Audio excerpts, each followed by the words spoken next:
Hello बच्चों, welcome to your channel physics with king sensor.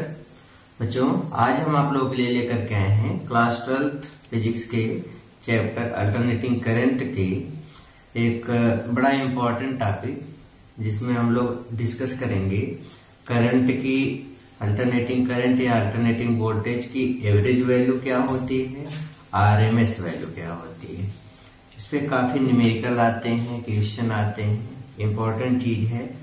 और ये भी सीखेंगे एसी और डीसी में कौन ज्यादा डेंजरस है। तो ये सारी चीजें आज के इस लेक्चर में, इस वीडियो में हम लोग कवर करने वाले हैं। बच्चों, इसके लिए आपको मैथमेटिक्स में बेसिक कॉन्सेप्ट खूब अच्छे से क्लियर होना चाहिए। जैसे इंटीग्रेशन के जितने भी कॉन्सेप्ट हैं, सारी चीजें आपको खूब अच्छे से क्लियर होनी चाहिए। अब इंटीग्रेशन के कॉन्सेप्ट्स में, जैसे अगर आपसे बोल दिया साइन का इंटीग्रेशन बताओ, कास का बताओ, ये सारी चीजें क्लियर होना। साइन स्क्वायर का कैसे निकालेंगे, कास का। तो सबसे पहले हम लोग इसी बेसिक इंटीग्रेशन के कुछ फार्मूलों को देखते हैं, फिर उसके बाद एवरेज और आरएमएस वैल्यू पर आते हैं। ओके बच्चों, सबसे पहले कुछ इंपॉर्टेंट फार्मूलों को देख लीजिए। पहले कुछ इंपॉर्टेंट फार्मूले इंटीग्रेशन से रिलेटेड हैं, जिसमें पहला फार्मूला मान लीजिए आपको निकालना है sign omega T D t. तो साइन ओमेगा टी, बच्चों साइन का इंटीग्रेशन होता है माइनस कास ओमेगा टी, और जो साइन ओमेगा टी था, तो ओमेगा टी में हम टी के सापेक्ष इंटीग्रेशन कर रहे हैं। जो ओमेगा वाला टर्म बचेगा, जो टी के साथ टर्म रहेगा, वो भाग में चला जाएगा इस तरीके से। तो sign omega T D t का मान इतना होता है। फिर इसी के बाद दूसरा फार्मूला कास का इंटीग्रेशन देखें, cos omega T D t. तो कास का इंटीग्रेशन होता है साइन, ये हो जाएगा साइन ओमेगा टी, और जो ओमेगा के साथ गुणे में था, या ओमेगा जो गुणे में, भाग हो जाएगा साइन ओमेगा टी बटे ओमेगा। ये तो साइन का इंटीग्रेशन माइनस कास, कास का इंटीग्रेशन साइन। ओके, अगर यहीं पे बात करें साइन स्क्वायर ओमेगा टी की, तीसरा इंपॉर्टेंट फार्मूला है sign square omega T D T. बच्चों, अवकलन तो साइन स्क्वायर का हम सीधे सीधे निकाल सकते हैं, बट समाकलन साइन स्क्वायर ओमेगा टी का सीधे सीधे नहीं निकाला जा सकता। इसके लिए सबसे पहले साइन स्क्वायर ओमेगा टी को हमको कन्वर्ट करना पड़ेगा। तो साइन स्क्वायर ओमेगा टी को हम सबसे पहले कन्वर्ट करते हैं। जो फार्मूला साइन स्क्वायर में देखो, कास 2 थीटा का फार्मूला होता है साइन के टर्म में, 1 माइनस 2 साइन स्क्वायर थीटा, या यहां से साइन स्क्वायर, इसको इधर कर लो 2 साइन स्क्वायर थीटा बराबर, इसको इधर करो 1 माइनस कास 2 थीटा, या साइन स्क्वायर थीटा बराबर 2 का भाग कर दो 1/2 1 माइनस कास 2 थीटा। अच्छा, यहाँ पे थीटा के स्थान पे ओमेगा टी लिखा है, तो ओमेगा टी कर लीजिए। मतलब साइन स्क्वायर ओमेगा टी बराबर 1/2 1 माइनस कास 2 ओमेगा टी। तो साइन स्क्वायर ओमेगा टी को हम लोग 1/2 1 माइनस कास 2 ओमेगा टी लिख सकते हैं। तो सबसे पहले इसको उसी रूप में लिख लीजिए। मतलब इसको हम लिख सकते हैं 1/2 integration of 1 minus cos 2 omega T D t. अच्छा, जब इसको सरल करते हैं तो आ जाएगा sine square omega T D t बराबर 1/2। अब इसका इंटीग्रेशन करेंगे तो एक का टी के सापेक्ष इंटीग्रेशन टी, साइन का कास का इंटीग्रेशन साइन होता है, तो माइनस कास 2 ओमेगा टी का हो जाएगा साइन 2 ओमेगा टी बटे टी के साथ 2 ओमेगा गुणे में था, तो भाग में चल जाएगा। बस ये इंटीग्रेशन हो जाएगा साइन स्क्वायर ओमेगा टी का। इस तरीके से निकालेंगे। फिर इसी तरीके से नेक्स्ट है 4। मान लीजिए कास का इंटीग्रेशन हमसे पूछ लिया, तो तो आप ऐसे लगाओगे integration cos square omega T D T, इसको आप कैसे निकालोगे? तो ठीक उसी तरीके जैसे साइन स्क्वायर का हमको चेंज करना पड़ा cos के टर्म, वैसे cos स्क्वायर का भी नहीं निकलता डायरेक्टली, उसको भी चेंज करना पड़ता है। उसको भी चेंज करने के लिए फिर से यही वाला मेथड, ये वाला मेथड लगाएंगे। तो फिर से वही फार्मूला cos 2 थीटा बराबर cos 2 थीटा, जो cos को हम या cos 2 थीटा का फार्मूला cos के टर्म में लिखते हैं, तो ये फार्मूला होता है 2 cos स्क्वायर थीटा माइनस 1। अब 1 को इधर कर लीजिए, cos 2 थीटा प्लस 1 बराबर 2 cos स्क्वायर थीटा, या ऐसे लिख लीजिए 2 cos स्क्वायर थीटा बराबर 1 प्लस cos 2 थीटा। तो cos स्क्वायर थीटा बराबर 2 भाग में आ जाएगा 1/2, 1 प्लस cos 2 थीटा। ओके, अब थीटा के स्थान पे ओमेगा टी लिख दीजिए, तो ये हो जाएगा cos स्क्वायर ओमेगा टी बराबर 1/2, 1 plus cos 2 omega T.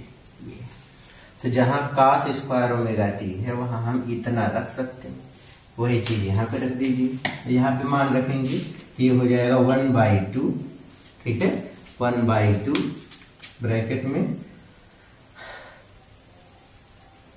1/2 integration bracket में 1 plus cos 2 omega T D t. अच्छा, जब इसका इंटीग्रेशन करते हैं तो ये मिलेगा cos square omega T D t बराबर 1/2, 1 का t हो गया प्लस cos 2 ओमेगा टी का sin 2 omega t upon 2 omega. तो ये इसका इंटीग्रेशन होता है। क्लियर हो गया?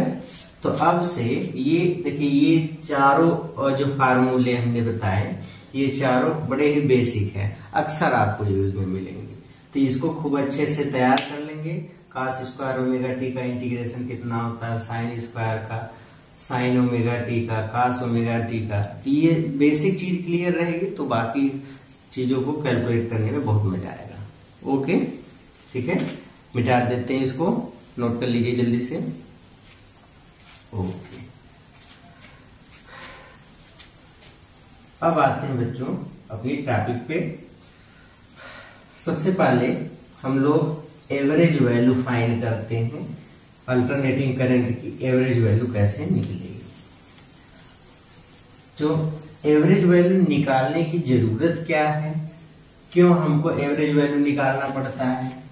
तो जब भी कोई भी क्वांटिटी वेरिएबल होती है टाइम के साथ, क्या होती है? वेरिएबल। जब भी कोई राशि समय के साथ परिवर्तित होती है तो उसका किसी भी क्षण अगर हमको मान बताना होगा तो हम उसकी एक्यूरेट वैल्यू बता ही नहीं पाएंगे। जैसे हमने क्या कहा, हमने कहा कि जो क्वांटिटी अगर टाइम के साथ वेरिएबल है, उस वेरिएबल क्वांटिटी, जैसे मान लीजिए एक बस है जो आजमगढ़ से अंबानी तक आ रही है। अब वो बस जब आ रही है, हमने कहा कि बस की स्पीड बताओ कितनी, किस चाल से बस आई है। तो अब आप बस के बारे में ये नहीं कह सकते कि बस 50 किलोमीटर पर आवर की स्पीड से आई है। क्यों? क्योंकि जो 50 किलोमीटर पर आवर की स्पीड है वो उसकी चाल, उसकी इंस्टेंटेनियस वैल्यू, उसकी चाल नहीं है, वो किसी क्षण चाल का मान ये नहीं है। क्योंकि वो जो आप बता रहे हो वो एवरेज वैल्यू है। एवरेज इसलिए क्योंकि बस ऐसा नहीं कि 50 की एक बार रफ्तार पकड़ी तो 50 से ही कंटिन्यूस 50 ही आई है। कहीं रोड खाली रहा होगा, स्पीड 60 भी हो गई होगी, कहीं ब्रेकर आ गया होगा, भीड़ आ गई होगी तो वहां स्पीड कम भी हो गई होगी। तो स्पीड तो घट बढ़ रही थी। फिर उसके बाद हमने उसकी चाल 50 क्यों कहा?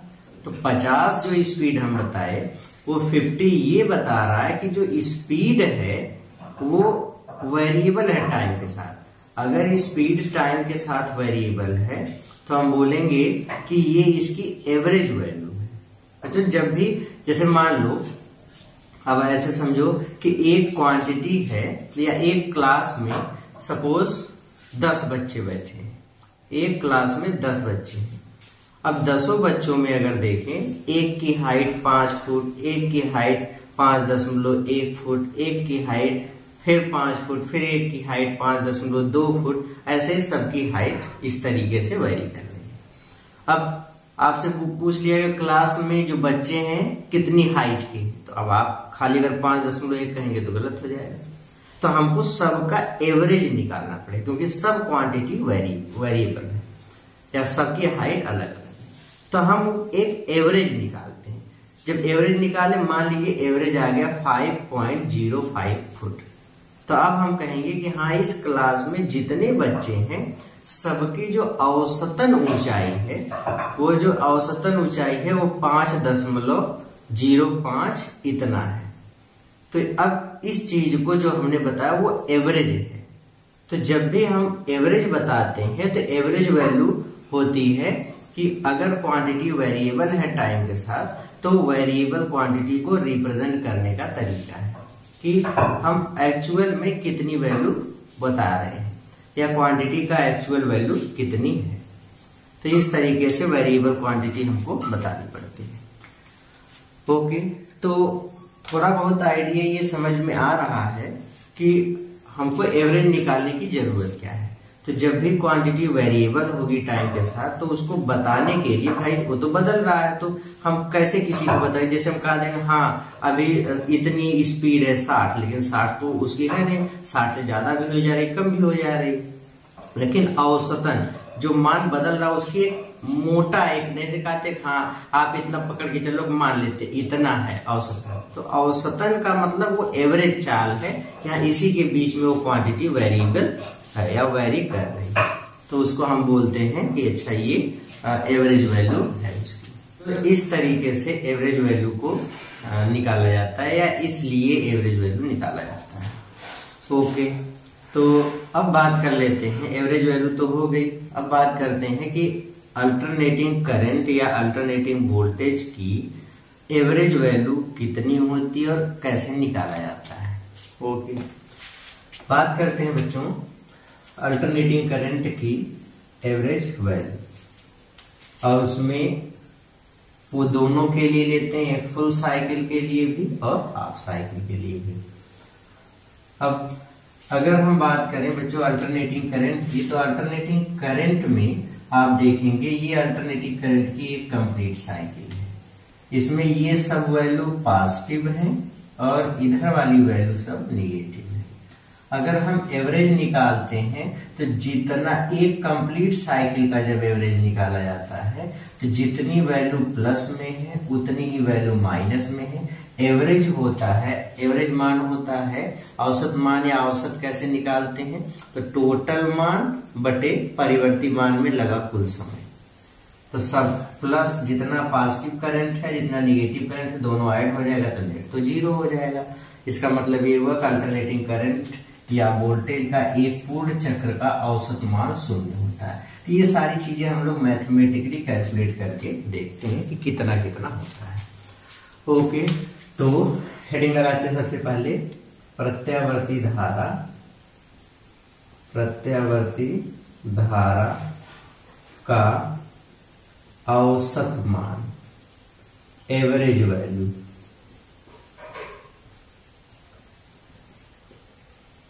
Average value of alternating current.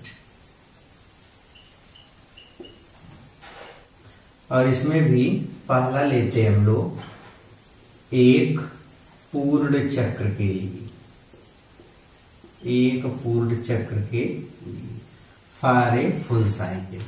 Okay बच्चों, एवरेज वैल्यू का फार्मूला देखो। देखो जब भी हम एवरेज निकालते हैं, जैसे मान लो हम स्पीड का एवरेज निकाल रहे हैं, जो कि अगर डिस्टेंस टाइम के साथ वेरिएबल है, तो एवरेज स्पीड जब हम लोग निकालेंगे तो इसका फार्मूला बनाएंगे इंटीग्रेशन ऑफ। अब चूंकि स्पीड जो है टाइम के साथ वेरिएबल है, इसको टाइम के साथ इंटीग्रेट कर दो, फिर जितना टोटल टाइम लगा है, ये इसका फार्मूला है। तो ये हो जाता है कि एवरेज चाल क्या है। एवरेज चाल होती है कि सबसे पहले जितना, जैसे v एवरेज निकालने हैं तो integration of v dt upon integration of dt।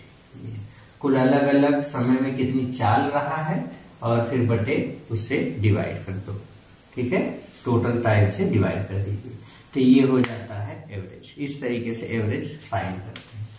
Okay, तो करंट की एवरेज वैल्यू जब भी हम निकालेंगे तो इसके लिए फार्मूला ये याद रखेंगे, आई एवरेज बराबर integration of I D T फिर divide by integration of D T. एक पूर्ण चक्र के लिए कहा गया है तो पूर्ण चक्र के लिए लिमिट लगा देंगे 0 से t, 0 से t। ओके, क्योंकि जो करंट होती है, करंट में हमको पता है करंट का जनरल इक्वेशन होता है आई नॉट साइन ओमेगा टी, ये होता है। करंट की वैल्यू पुटअप कर लीजिए तो ये हो जाएगा आई एवरेज इज इक्वल्स, जो आई एवरेज को ही हम लोग आई बार से भी दिखाते हैं, तो आई एवरेज इज इक्वल्स ये हो जाएगा इंटीग्रेशन 0 से t, आई के स्थान पे I naught sine omega T divide by integration of 0 से t डी टी।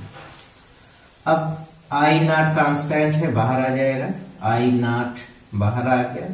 अब देखो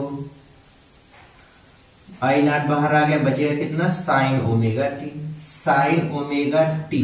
अभी हम लोग फार्मूला पढ़े थे साइन ओमेगा टी, साइन का इंटीग्रेशन क्या होता है, तो साइन का इंटीग्रेशन होता है कास, तो ये हो जाएगा minus cos omega T divide by omega, limit 0 से t, फिर डिवाइड बाई डी टी का इंटीग्रेशन t, और इसकी लिमिट कहां से कहां तक है, 0 से t। सरल कर लेते हैं, I average is equals I not, अब देखो ओमेगा भी कांस्टेंट बाहर कर लो, बचेगा कितना, minus cos omega t, limit put up करते हैं, minus cos omega t, t के स्थान पे पहले कैपिटल टी लिखो, minus cos omega into t के स्थान पे कैपिटल टी लिखोगे तो कैपिटल टी हो जाएगा माइनस, अब फिर ये भी माइनस है और ये वाला माइनस, दोनों मिलकर के प्लस, टी के स्थान पे 0 लिखोगे तो कास 0, फिर डिवाइड बाई नीचे t के स्थान पे कैपिटल टी, फिर माइनस टी के स्थान पे 0, लिमिट सर्व कर लेंगे तो t माइनस 0, ये हो जाएगा आई नॉट अपान ओमेगा। अब देखिए minus cos omega into t का मान होता है 2 पाई बाई ओमेगा, ये हो गया, फिर प्लस ये हो गया कास 0 डिग्री अपान में t, यहाँ ओमेगा से ओमेगा कैंसिल हो गया, तो ये हो गया I naught upon omega minus cos 2 pi plus cos 0 अंश, फिर बटे में t, सरल कर लिया, I naught upon omega into cos 2 pi की वैल्यू 1, तो ये हो गया -1, कास 0 की वैल्यू 1, -1 प्लस 1 कैंसिल, मतलब टोटल वैल्यू हो गई 0। तो इसकी वैल्यू कितनी हो गई, ये दोनों वैल्यू, ये -1 ये +1 कैंसिल हो गई 0, 0 का इसमें गुणा कर दिया 0, तो गुणे 0 बटे t कर दिया तो टोटल वैल्यू 0। दैट मीन्स हमको रिजल्ट ये मिला कि अल्टरनेटिंग करंट में एक कंप्लीट साइकिल के लिए आई एवरेज कितना होता है, 0। ये अब जो कि जैसे अल्टरनेटिंग करंट चलती है वैसे ही वोल्टेज भी टाइम के साथ वेरिएबल है, तो वोल्टेज का भी एवरेज वैल्यू V एवरेज एक फुल साइकिल के लिए 0 होता है। तो एक फुल साइकिल के लिए I एवरेज निकालें या V एवरेज निकालें, दोनों की वैल्यू 0 होती है। कितनी होती है, 0। क्लियर हो गया, ओके। अब लेते हैं नेक्स्ट, एक हाफ साइकिल के लिए, एक अर्ध चक्र के लिए कितनी एवरेज वैल्यू होती है, इसको मिटा दें, ओके। आ जाइए देखते हैं एक अर्ध चक्र के लिए कितना मान होगा।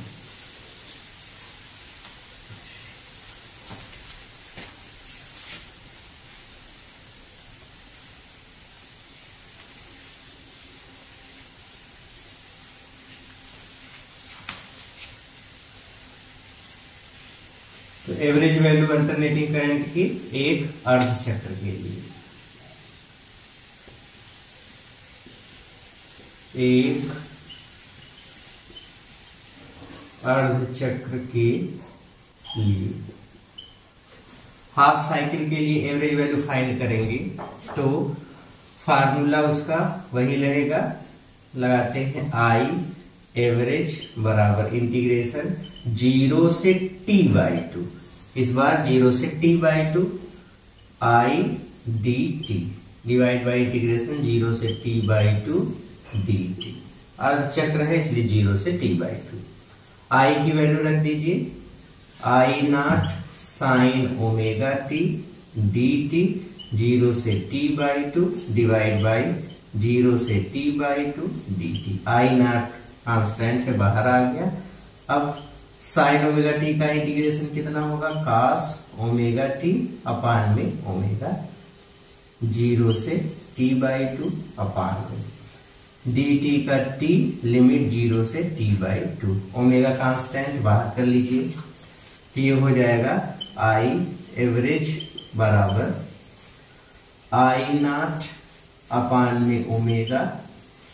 अब ये हो जाएगा, लिमिट सरल कर लेंगे, minus cos omega into t के स्थान पे t/2 कर लेंगे, फिर माइनस माइनस प्लस टी के स्थान पे 0 तो ये हो जाएगा cos 0 डिवाइड बाई, यहाँ पे लिमिट सरल कर लेंगे, टी के स्थान पे t/2 माइनस 0। ओके, सरल कर लेंगे तो ये हो जाएगा आई एवरेज बराबर आई नॉट अपान ओमेगा, फिर अपान में t/2 है तो 2 ऊपर चला जाएगा इंटू टी नीचे।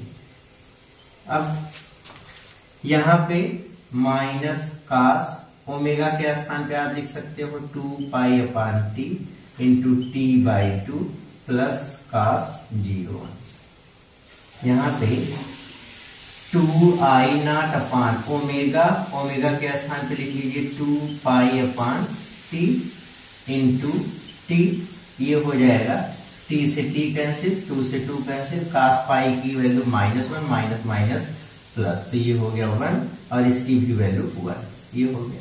यहाँ t से t और ये इससे कैंसिल, बचेगा कितना I naught upon pi into 1 + 1 2, that means I average ये आ जाएगा 2i नॉट अपान पाई या 2/पाई आई नॉट।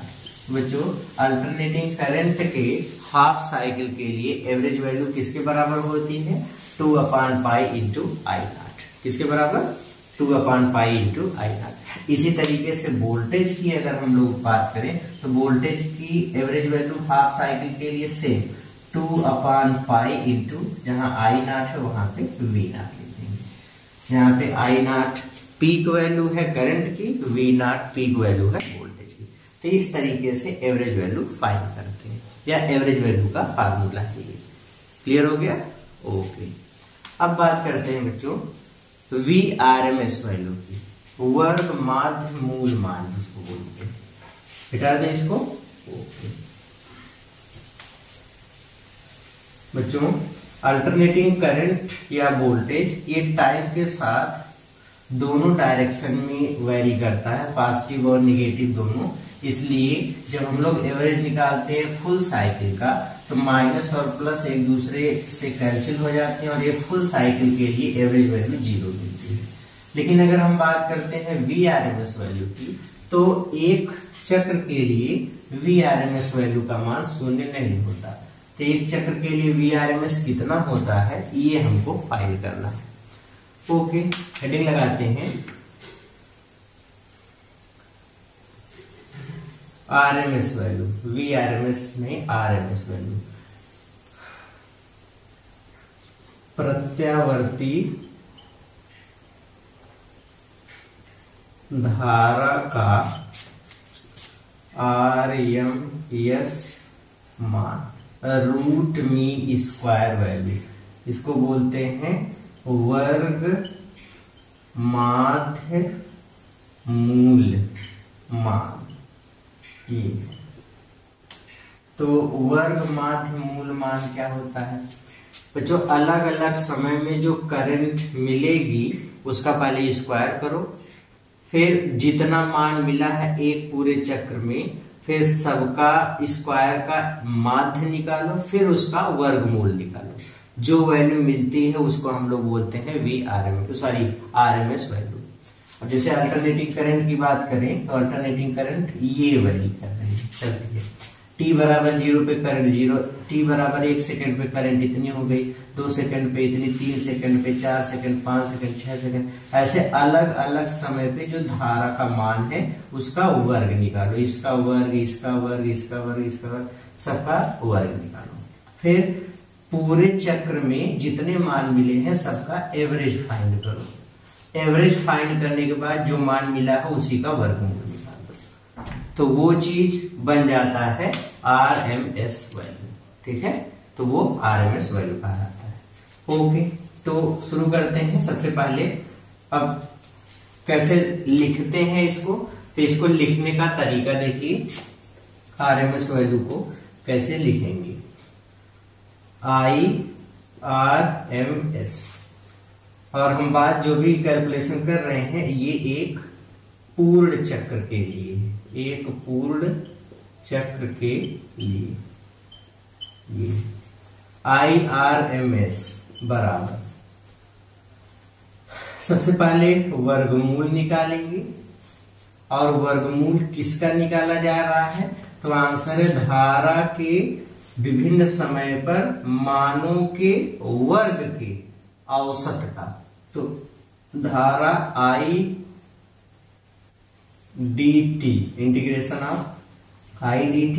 अब धारा का वर्ग करना है तो इसका स्क्वायर कर दो। लिमिट एक पूर्ण चक्र है तो 0 से t, फिर ये हो जाएगा dt 0 से t। ये हो गए एवरेज वैल्यू। तो बच्चों I स्क्वायर का एवरेज वैल्यू तो इतना हो गया। तो सबसे पहले जो मान है उसका वर्ग कर दिया तो ये वर्ग हो गया, फिर एवरेज निकाल लिया तो माध्य हो गया, फिर वर्गमूल निकाल लिया। तो वो पूरी वैल्यू जो ये लिखी गई इसको हम क्या बोलेंगे, वर्ग माध्य मूल माध्य, ये हो गया। अच्छा, कुछ टाइम के लिए करड़ी को इधर पटक देते हैं, इधर आ जाएगा वर्ग हो जाएगा। I स्क्वायर RMS बराबर, I की वैल्यू पुट अप कर लीजिए 0 से t। I की वैल्यू किसके बराबर होती है, I not sine omega T square है तो I naught square sine square omega T dt integration of, अब इसका सरल कर लोगे dt का t हो जाएगा 0 से t। I नॉट स्क्वायर बाहर कर लीजिए, बचेगा कितना, I नॉट स्क्वायर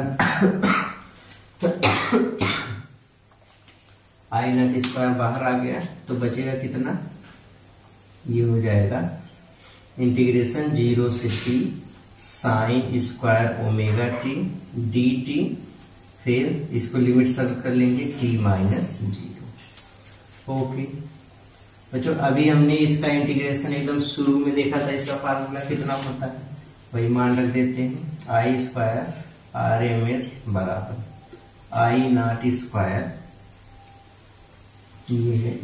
अब I नॉट स्क्वायर हो गया, साइन स्क्वायर ओमेगा टी का इंटीग्रेशन होता है t minus cos 2 omega T,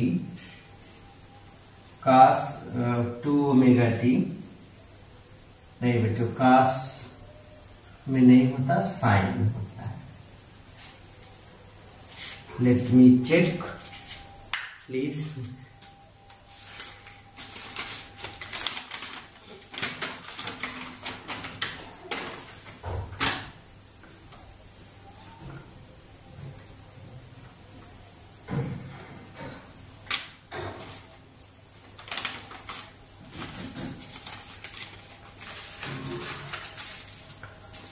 okay बच्चों, तो अभी I नॉट स्क्वायर बाहर आ गया, साइन स्क्वायर ओमेगा टी का इंटीग्रेशन होता है t माइनस, ये होता है sine 2 omega t upon 2 omega, limit है 0 से t, और नीचे वाले को सरल कर लिया तो खाली क्या बचेगा, ये हो जाएगा I नॉट स्क्वायर।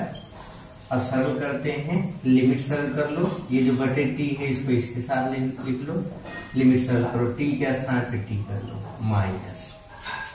ओके, यहाँ पे वैल्यू पुटअप करिए, टी के स्थान पे इसको लिखोगे, ये हो जाएगा कितना हो जाएगा, ये हो जाएगा साइन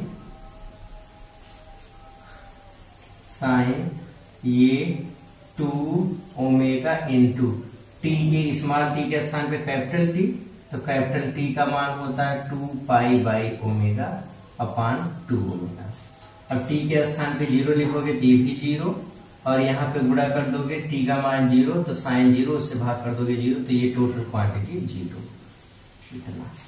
ओके, यहाँ ओमेगा से ओमेगा कैंसिल, साइन 4 पाई की वैल्यू कितनी होती है 0, साइन 4 पाई की वैल्यू 0 होती है। एक चीज बच्चों, जो हमने ये इंटीग्रेशन लिखा है साइन में, यहाँ पे 1/2 करके होता है, आई नॉट स्क्वायर इंटू 1/2 इतना। आप फार्मूले में एक बार चेक कर लेंगे तो 1/2 है इतना, आई स्क्वायर RMS। ओके, अब यहाँ पे देखते हैं आई स्क्वायर RMS बराबर I naught square by 2t into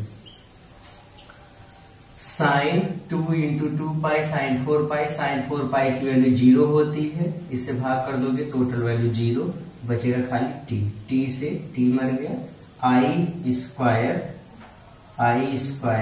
RMS बराबर I naught square upon 2, square इधर कर दो तो आई RMS बराबर आई नॉट स्क्वायर का वर्गमूल आई नॉट और 2 का √2, ये मान होता है RMS वैल्यू। जिस तरीके से करंट की RMS वैल्यू निकाला, उसी तरीके से वोल्टेज का भी VRMS होता है V0/√2। ये तो इस तरीके से हम लोग RMS वैल्यू की कैलकुलेशन करते हैं। क्लियर हो गया? IRMS I0/√2, VRMS V0/√2 इसके बराबर होता है। एक किसी पे क्वेश्चन लेते हैं बच्चों, इंपॉर्टेंट क्वेश्चन है, निकाल दे इसको। ओके,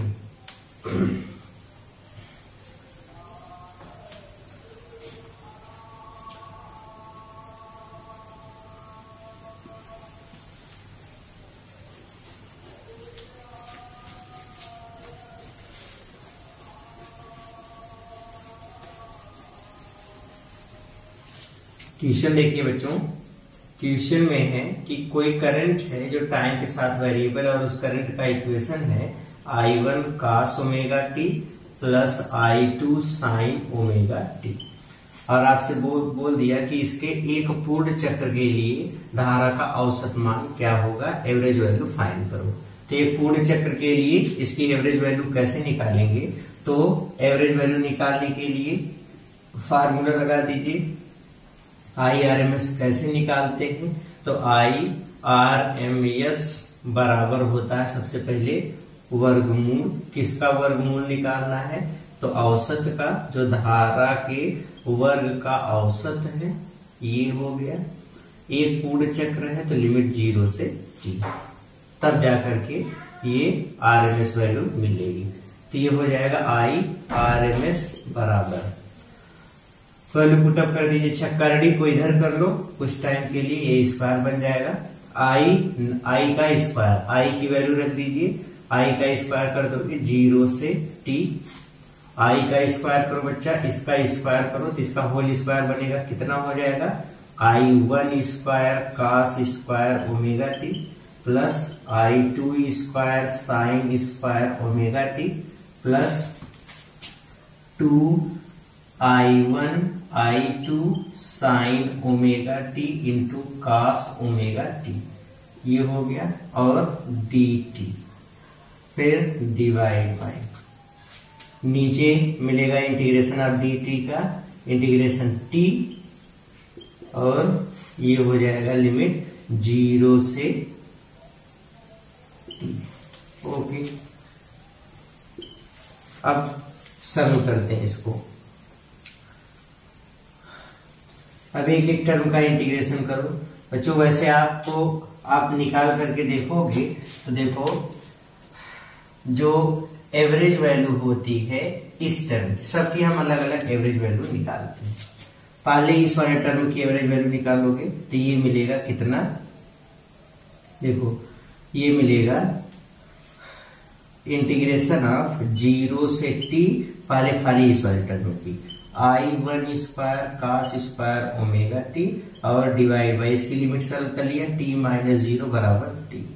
तो इस वाले टर्म की एवरेज वैल्यू आ गई, फिर प्लस इस वाले टर्म की एवरेज वैल्यू निकालोगे तो ये हो जाएगा I2 square sine square omega T, फिर लिमिट है इसकी 0 से t, फिर डिवाइड बाई t। इस टर्म की एवरेज वैल्यू आ गई प्लस इस वाले टर्म को आप लिख सकते हो 2 sign omega T into cos omega T बराबर sign 2 omega T.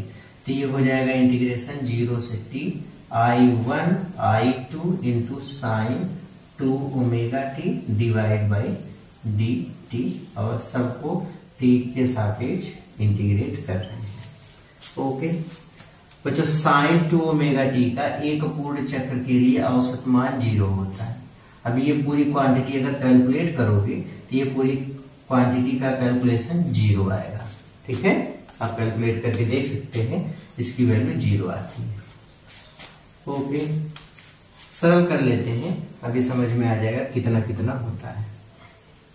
Okay, I1 square बाहर कर लीजिए, बचेगा कितना cos स्क्वायर ओमेगा टी।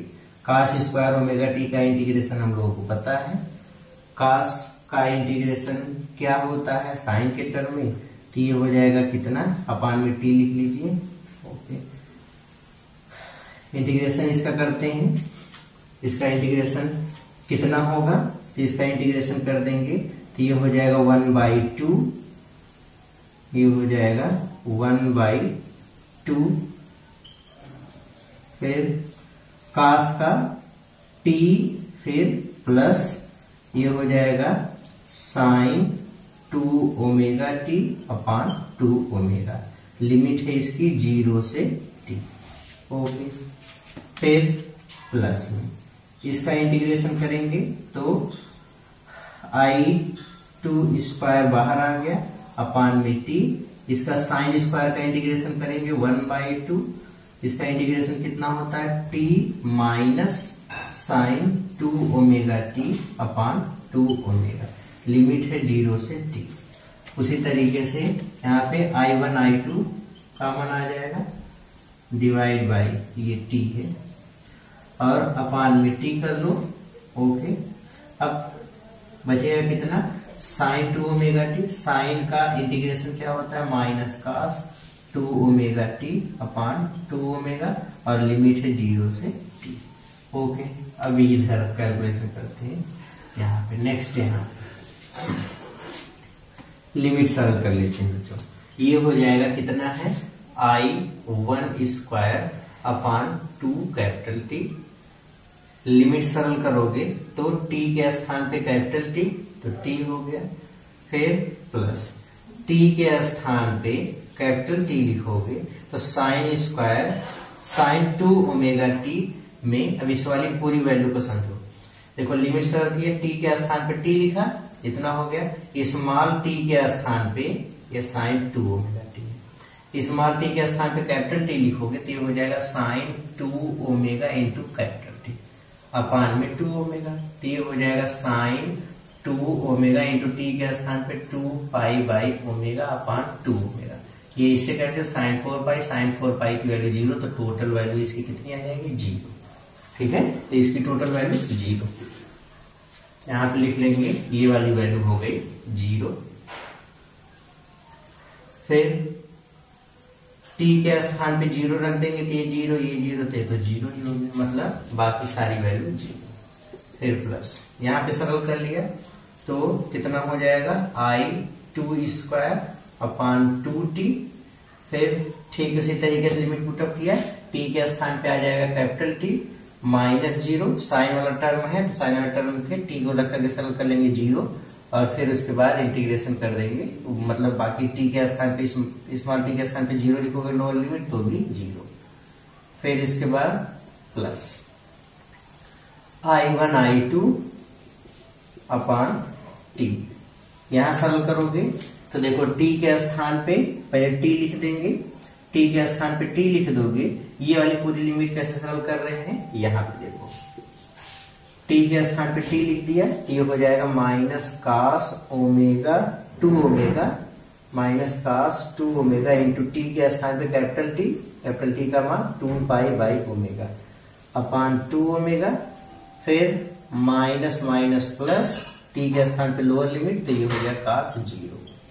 ये इससे कैंसिल हुआ, कास 4 पाई की वैल्यू 1 कास 4 पाई की वैल्यू किसके बराबर होती है, 1 के। तो ये हो जाएगा इसमें से 2 ओमेगा बच्चों पहले ही या अपान में यहाँ पे आप 2 ओमेगा लिख लो।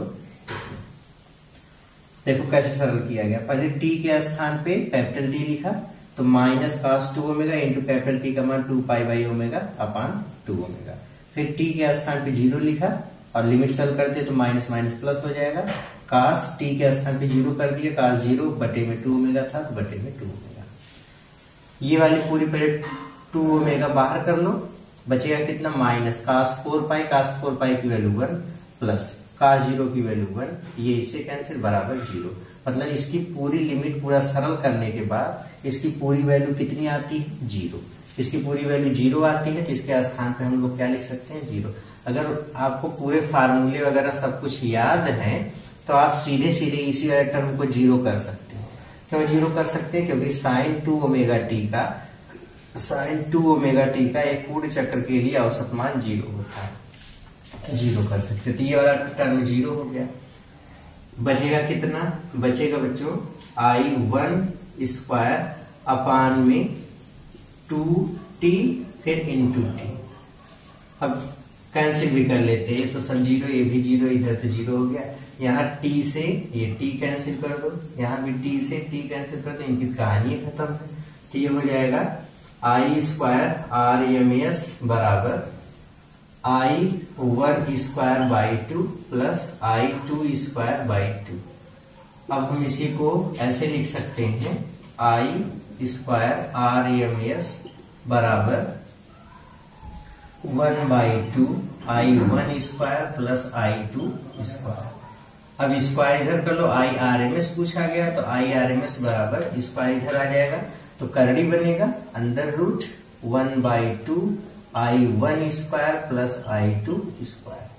तो ये हो जाएगा IRMS बराबर 1/√2, 1/1 का वर्गमूल 1 का इतना, और इसको आप लिखोगे कितना I1 square plus I2 square की पावर, अब ये करड़ी बचेगी, करड़ी का मतलब पावर 1/2।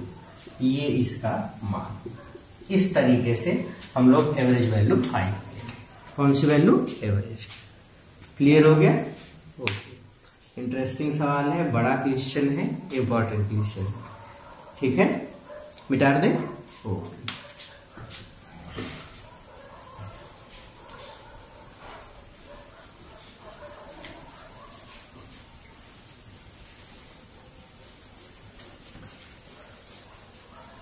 बात करते हैं बच्चों इंस्टैंटेनियस वैल्यू ऑफ करंट की।